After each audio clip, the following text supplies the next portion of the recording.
नमस्कार, आप देख रहे हैं टीएफटी इंडिया। मैं हूं आपके साथ लकी कुमारी।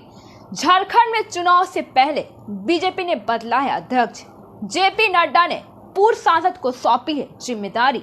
झारखंड में विधानसभा चुनाव से पहले बीजेपी ने अध्यक्ष बदल दिया है और भाजपा अध्यक्ष जेपी नड्डा ने पूर्व सांसद रविंदर कुमार को कार्यकारी का अध्यक्ष बनाया है। बता दें कि बाबूलाल मरांडी जुलाई 2023 से अध्यक्ष का पद भी संभाल रहे हैं। उन्हें पार्टी ने धनवार से प्रत्याशी बनाया है और ऐसे में विधानसभा चुनाव से पहले पार्टी में इतना बड़ा बदलाव समझ से परे है। ऐसे में आइए जानते हैं कि बीजेपी ने चुनाव में पहले झारखंड में मरांडी को हटाकर रविंदर कुमार को कार्यकारी भी अध्यक्ष क्यों नियुक्त किया है।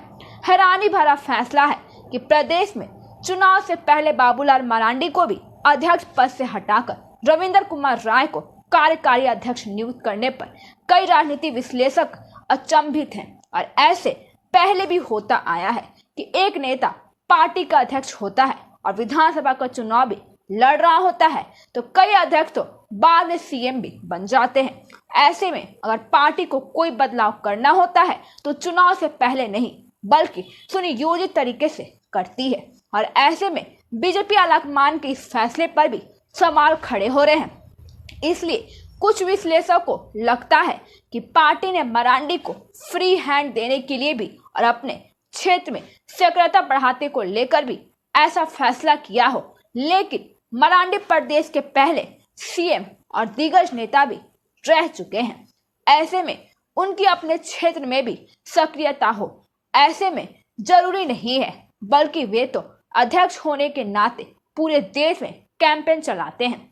जाने कौन है रविंदर कुमार। बता दें कि रविंदर कुमार राय संघ की पृष्ठभूमि से आते हैं। वे झारखंड के कोडरमा से 2014 से 2019 तक सांसद रह चुके हैं और इससे पहले वे 1985 से और 1990 में बगोदर और राजधनवार से चुनाव लड़ चुके हैं, लेकिन उन्हें हार का सामना करना पड़ा था। और राय बाबूलाल मरांडी की पहली सरकार में खान और खनिज मंत्री थे। वे मरांडी सरकार में दूसरे नंबर के व्यक्ति भी थे। इसके बाद मुंडा सरकार बनवाने में भी राय की महत्वपूर्ण भूमिका थी। इससे पहले वे 2011 में पार्टी के अध्यक्ष भी रह चुके हैं। पार्टी ने उनकी अध्यक्षता में ही 2014 के लोकसभा चुनाव में भी झारखंड में 14 में से 12 सीटें जीती है और 2014 में भी सरकार बनाई भी है। क्या किसी नाराजगी के कारण रविंदर कुमार राय को भी बीजेपी ने दिया है बड़ा पद? बाबूलाल मरांडी ने दिया है दो टूक जवाब। झारखंड में विधानसभा चुनाव होने जा रहे हैं और मौजूदा बीजेपी प्रदेश अध्यक्ष बाबूलाल मरांडी भी चुनाव लड़ रहे हैं। इसी बीच बीजेपी ने झारखंड के लिए कार्यकारी अध्यक्ष भी नियुक्त करने की घोषणा की है। बीजेपी ने यह जिम्मेदारी पूर्व सांसद रविंदर कुमार राय और उसके साथियों को दी है। उनकी नियुक्ति तत्काल प्रभाव से लागू हो गई है। नियुक्ति की घोषणा आज यानी 26 अक्टूबर को की गई है और रविंदर राय की नियुक्ति ने कई सवाल खड़े कर दिए हैं और साथ ही में और पिछले दिनों ही उनकी नाराजगी को लेकर भी चल रही चर्चा को और हवा दे दी है। इसलिए क्या किसी नाराजगी के कारण रविंदर कुमार राय की भी नियुक्ति हुई है? इस सवाल पर अब बाबूलाल मरांडी का जवाब भी आ गया है और साथ ही में मरांडी ने मीडिया से भी बातचीत में कहा है कि स्वाभाविक है कि अब हम खुद चुनाव लड़ रहे हैं और हमारा अपना व्यस्त कार्यक्रम है। ऐसे में हमारे पुराने साथी को भी केंद्र द्वारा मनोनीत किए जाने से बेहतर क्या हो सकता है? क्या किसी तरह की नाराजगी का कोई सवाल ही नहीं है या कोई डैमेज कंट्रोल नहीं है।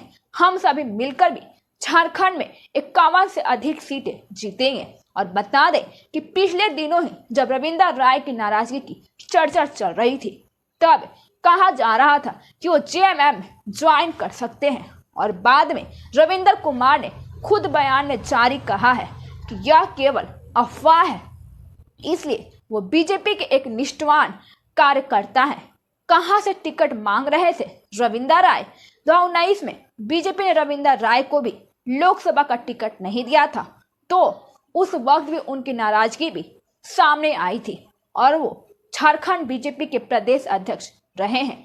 वो कोडरमा से भी बीजेपी के लोकसभा सांसद भी रहे हैं और रविंदर राय ने बीजेपी में उसके बीच में छोड़ दी थी, लेकिन बाद में वो मतभेद भुलाकर वापस बीजेपी में शामिल हो गए थे। उधर बीजेपी ने अपने प्रत्याशियों की पहली सूची भी बाबूलाल मरांडी को भी धन्यवाद से टिकट दिया है। इस वक्त वो अपने चुनाव प्रचार में व्यस्त हैं। तो वही रविंदर राय के बारे में ऐसी चर्चा थी कि वो गिडिहा से टिकट मांग रहे थे। धन्यवाद। आगे की जानकारी के लिए देखते रहिए टिफ्ट इंडिया।